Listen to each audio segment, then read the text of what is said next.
বন্ধুরা, পুনর্জন্ম নিয়ে কুকুর ফিরে এলো সন্তান রূপে।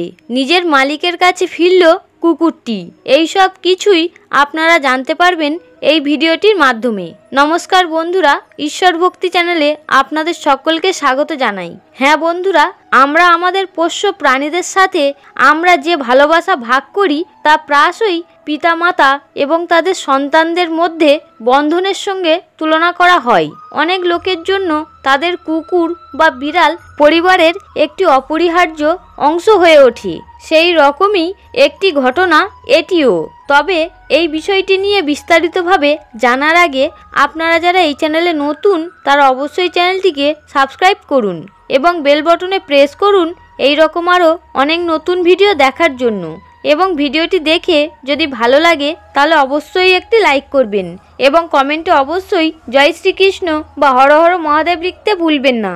এবার চলুন জেনে নেওয়া যাক গোটা বিষয়টির সম্পর্কে। চীন ও তাইওয়ানের মতো জায়গায় ফুরকিট শব্দটির মানে বোঝায় যে মানুষ তার পোষ্য প্রাণীকে কতটা লালন পালন করে। এটি একটি নিছক মালিক পোষ্য সম্পর্ক নয়, বরং এটি একটি নিঃশর্ত ভালোবাসা, সমর্থন ও সাহচর্যের বন্ধন। এই গভীর সংযোগের একটি উদাহরণ হলো মিসেস ওয়াং ও তার কুকুর রেনান্ডের কাহিনী। এই কাহিনী যা তুলে ধরে যে মানুষ তার পোষ্য প্রাণীর মধ্যে কতটা গভীর সংযোগ অনুভব করতে পারে এবং রহস্যময় উপায়ে সেই পোষ্য প্রাণীটিও আমাদের জীবনে কিভাবে স্পর্শ করে যায়। রেনান্ডের সঙ্গে মিস ওয়াংয়ের যাত্রা শুরু হয়েছিল তার কলেজের দিনগুলিতে। অনেক তরুণ প্রাপ্ত বয়স্কদের মতো সেই বছরগুলি গুরুত্বপূর্ণ মুহূর্তগুলিতে পূর্ণ ছিল। ব্যক্তিগত বৃদ্ধি, নতুন সম্পর্ক এবং তার কর্মজীবনের শুরু, এই সবের মাধ্যমে রেনান্ড তার পাশে ছিল, শুধু একটি পোষা প্রাণী হিসাবে নয়, বরং ভালোবাসা ও আনন্দের একটি দুর্লভ উৎস হিসাবে। মিস ওয়াং স্নাতক হওয়ার পর প্রেমে পড়েন এবং বিয়েও করেন এবং তার প্রথম বাড়িতে চলে আসেন। রেনান্ড একজন অনুগত সহচর ছিল। অনেক পোষা মালিকদের জন্য এই সামঞ্জস্য পোষা প্রাণী রাখার সবচেয়ে লালিত দিকগুলির মধ্যে একটি হয়ে ওঠে। আমরা অ্যাচিভমেন্ট উদযাপন করছি বা কঠিন সময়ের মুখোমুখি হচ্ছি, আর আমাদের পোষা প্রাণীরাও সেখানেই রয়েছে, নীরব কিন্তু অবিচল সমর্থন প্রদান করে। জীবনের বিভিন্ন পর্যায়ে এই অবিরাম উপস্থিতি স্বাভাবিকভাবে একজন ব্যক্তি এবং তাদের পোষা প্রাণীর মধ্যে বন্ধনকে শক্তিশালী করে। রেনান্ড অনেক কুকুরের মতো মিসেস ওয়াংয়ের আবেগময় জগতের একটি অংশ হয়ে উঠেছিল। তার আনন্দ এবং সংগ্রামের সাক্ষী ছিল। পোষা প্রাণীদের প্রায় অনুভব করা সম্ভব এই সহজাত ক্ষমতা থাকে যখন তাদের মালিকেরা হতাশ বা চাপ অনুভব করে এবং তারা তাদের জন্য অনন্য উপায়ে আরাম দেয়। বিনিময়ে মিসেস ওয়াংয়ের মতো মালিকেরা তাদের পোষা প্রাণীদের সঙ্গে গভীর সংযোগের অনুভূতি তৈরি করে। সময়ের সাথে সাথে গড়ে ওঠা লালন পালনের সম্পর্কে কখনো কখনো তাদের সাথে শিশুদের মতো আচরণ করে। দুঃখজনকভাবে সমস্ত জীবন্ত প্রাণীদের মতোই রেনান্ডের সময়ও শেষ পর্যন্ত শেষ হয়ে এলো। সে 11 বছর বয়সে মারা যায়। মিসেস ওয়াংয়ের জীবনে এক গভীর ক্ষতের অনুভূতি রেখে যায়।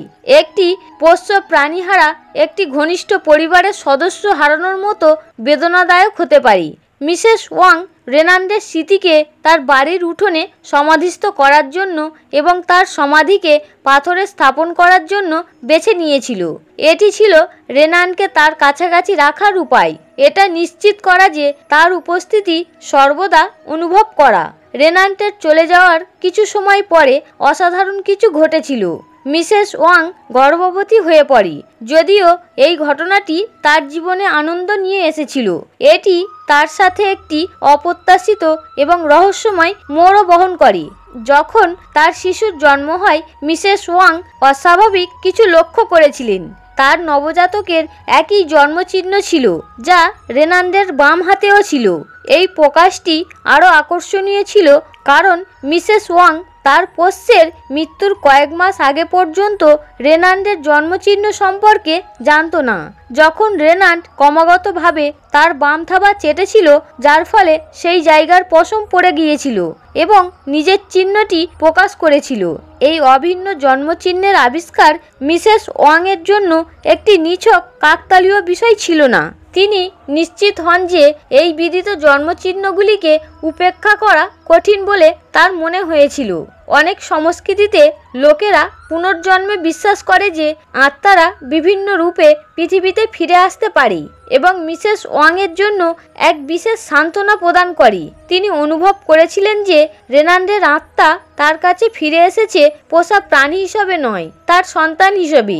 বিশ্বের অনেক জায়গায় পুনর্জন্মের এই ঘটনাটি অস্বাভাবিক নয়। কিছু এশিয়ান সংস্কৃতিতে এটি বিশ্বাস করা হয় যে আত্মারা বিভিন্ন দেহে পুনর্জন্ম লাভ করতে পারে এবং আমরা যাদের ভালোবাসি তাদের সাথে আমরা যে বন্ধনগুলি ভাগ করি তা আজীবন অতিক্রম করতে পারি। কেউ পুনর্জন্মে বিশ্বাস করুক বা না করুক, মিস ওয়াংয়ের অভিজ্ঞতা সেই গভীর সংযোগগুলিকে তুলে ধরে যা মানুষ তার পোষা প্রাণীর সাথে অনুভব করতে পারে।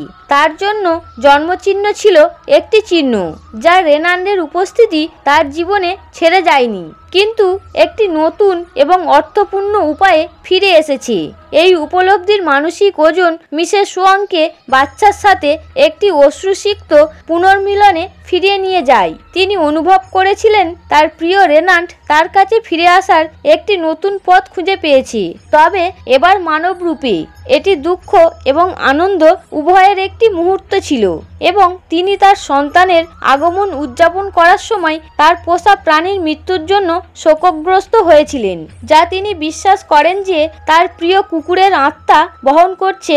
এই পুনর্মিলন যদিও অপ্রচলিত, এটি ভালোবাসার গভীরতার কথা বলে যা পোষা প্রাণীর মালিকেরা তাদের পোষ্যদের জন্য অনুভব করতে পারে এবং তারা যেভাবে ক্ষতির সাথে মোকাবেলা করে। মিসেস ওয়াংয়ের কাহিনীটি একটি শক্তিশালী অনুস্মারক হিসেবে কাজ করে যে কিভাবে পোষা প্রাণী আমাদের জীবনে বাগরুদ্ধ একটি প্রাণীর চেয়ে বেশি হয়ে ওঠে। তারা আমাদের সবচেয়ে ব্যক্তিগত মুহূর্তের সাক্ষী। সহচর্য এবং নিঃশর্ত ভালোবাসার প্রতীক দুই প্রাণীর মধ্যেকার বন্ধন একটি আধ্যাত্মিক তাৎপর্য বহন করতে পারে। তার এই বিশ্বাস যে রেনাল্ড তার সন্তান হিসেবে তার কাছে ফিরে এসেছে। রেনাল্ডের সাথে মিসেস ওয়াংয়ের এই যাত্রা এবং তার নবজাত সন্তানের অসাধারণ জন্মচিহ্ন মানুষ এবং তার পোষা প্রাণীর মধ্যে নিরবধি সংযোগকে চিহ্নিত করে। বন্ধুরা, ভিডিওটি এখানেই শেষ করছি। ভিডিওটি দেখে যদি ভালো লাগে তাহলে অবশ্যই একটি লাইক করবেন এবং কমেন্টে অবশ্যই জয় শ্রীকৃষ্ণ লিখতে ভুলবেন না। আপনারা ভালো থাকুন, সুস্থ থাকুন। হরে কৃষ্ণ।